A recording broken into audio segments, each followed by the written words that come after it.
Hi everyone, my name is Tara, and today we're going to be discussing the geography of China.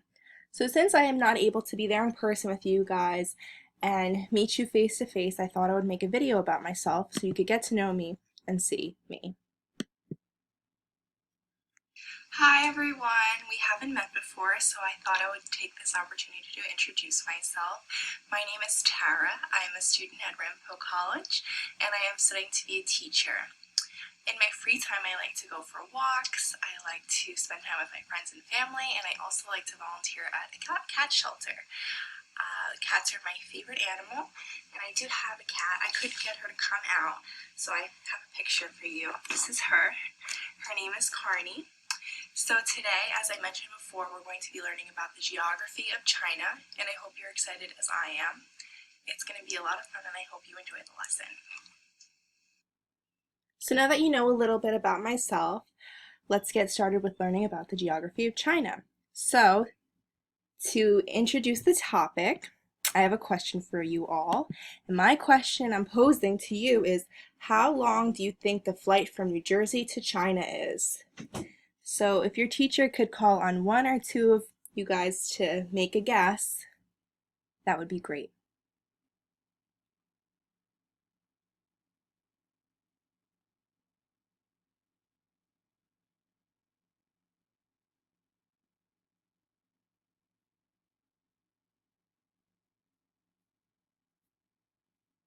Okay, so if you guessed 15 hours, you would be correct. China is pretty far away from New Jersey, so you would take a 15-hour flight. So now we're going to be looking at the map of China. You can see it is huge, and there's a lot of different parts to it. There's different cities, and in these cities they have different dialects of the language, different religions, different ways of doing things. But overall, this is China as a whole. Beijing is the capital, which we'll be discussing a little more. So you can see there's lots of different parts to it. Beijing is the capital of China, and Beijing is the cultural, economic, and communication center of the country. A lot of important business decisions are made there, and a lot of the important people, members uh, of the rulers, are there as well. Shanghai, which is on the same side as Beijing of the country, Shanghai is the most populous urban city, the largest industrial and commercial city, and is also China's leading port. So Shanghai is very instrumental in bringing in money for the country. There's a lot of trading that happens there, a lot of things being exported and imported, and it makes a lot of money for the country. And there's also a lot of people living there. So, as I mentioned, if we take a look at the map again, China is huge. China is the fourth largest country in the world. The total area of China is listed as 3,696,100 square miles by the Encyclopedia Britannica. So, if you think about it, you would need a plane to go from one part of the country to the other. It's even bigger than the United States. So now we're going to be discussing the specifics of what's in the geographical parts of China. There's lots of different ones. So China has the greatest altitude difference on Earth. So what I mean by this, the highest point of the country, which is Mount Everest, is really, really a lot higher and taller than the lowest part of the country, which I'll discuss later. So Mount Everest is the world's highest peak at 29,028 feet tall, which is shared between China and Nepal. So lots of people train a long time, even years, to travel to China and try and climb Mount Everest. It is quite the feat. It is really difficult. The further you go up, the harder it is to breathe. Not every person is able to do it, but many people try. So, to get a perspective of just how tall Mount Everest is, I have another question for you guys. How many feet tall do you think the Empire State Building is, which is in New York City? So if you haven't been to it, this is a picture of it. It's pretty tall. So how many feet tall do you think the Empire State Building is? So if your teacher could call on two students to take a guess, that would be great.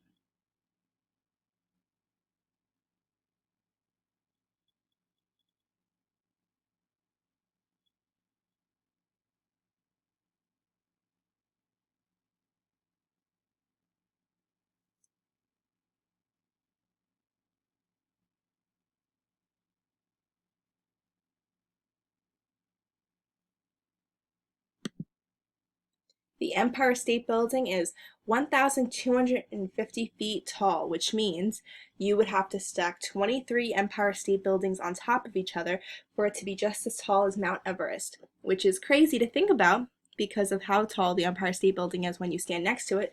So you have to stack 23 more to get it to be as tall as Mount Everest.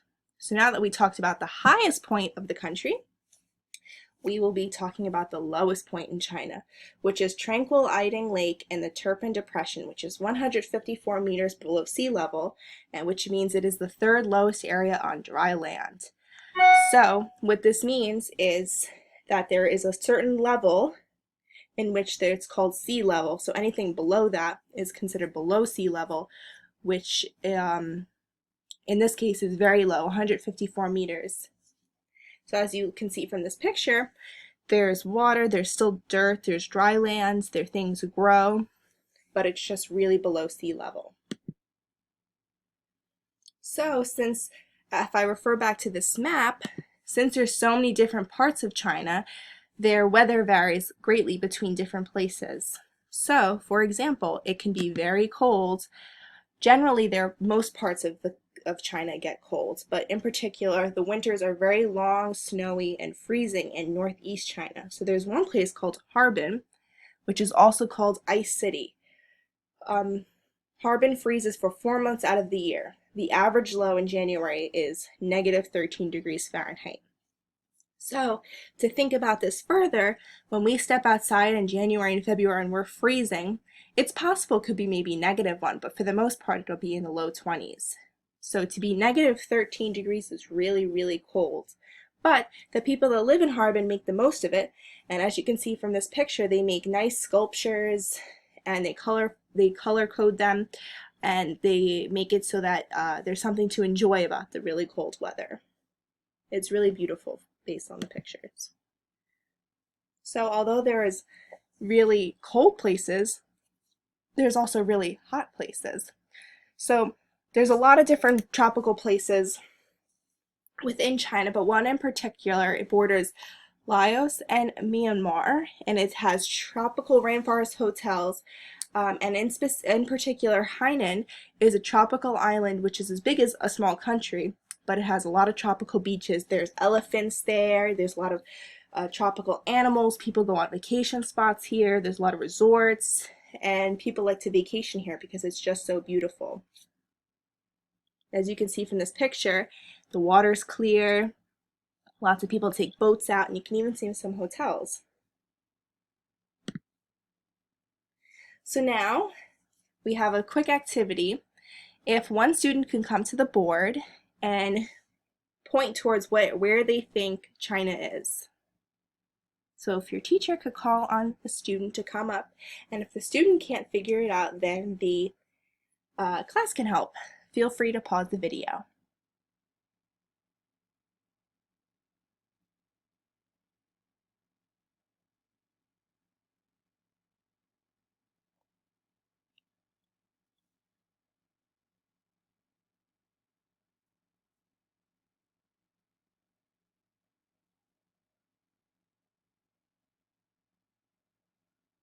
China is towards the right-hand side of this map.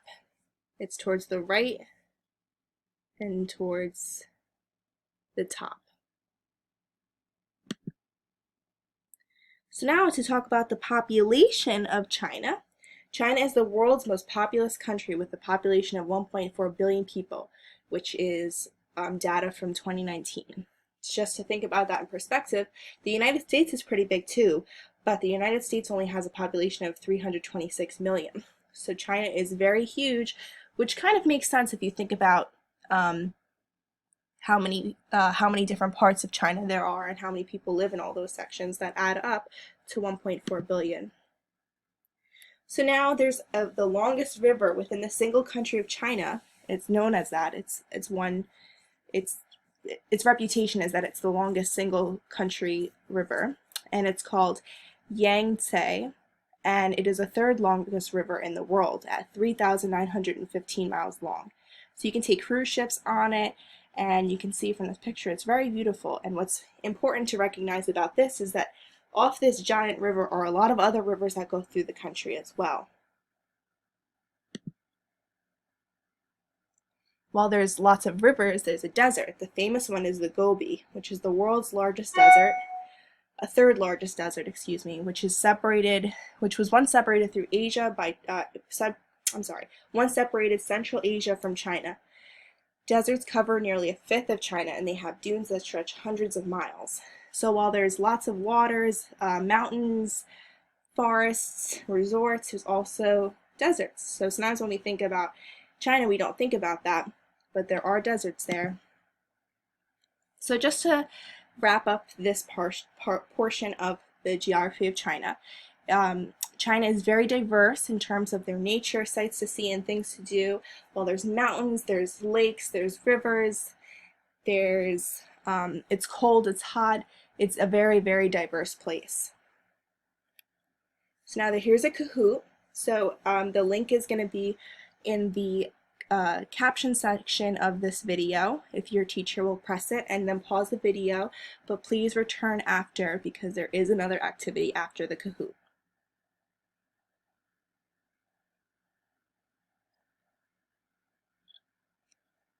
I hope you all enjoyed the Kahoot. As a final activity, I think this is very fun and very exciting.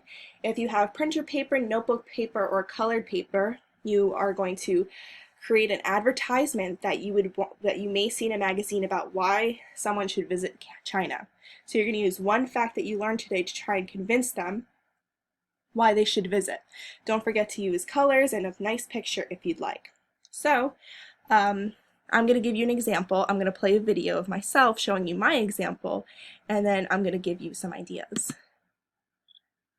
Our last and final activity is very exciting because we can get to use the information that we've just learned about the geography of China to make our own advertisements to try and get others to want to visit China as well.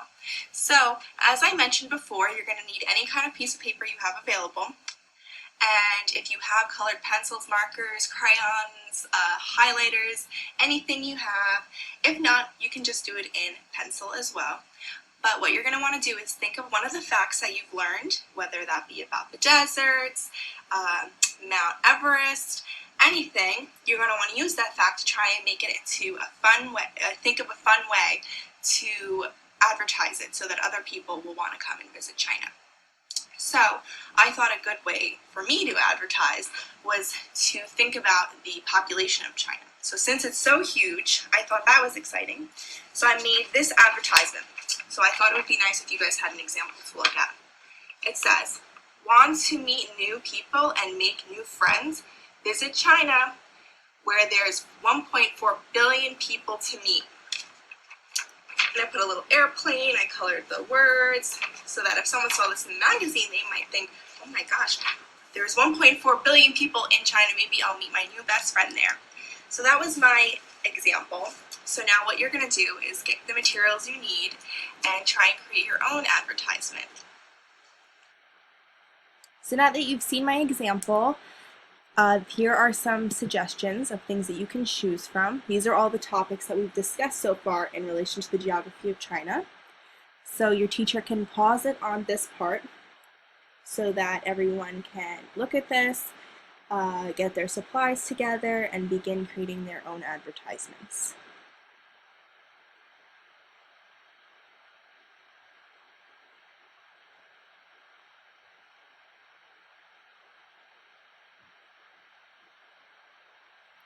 So as I wrap up this lesson on the geography of China, I can't wait to see all the things and all the advertisements that you've come up with. I hope I get to see pictures.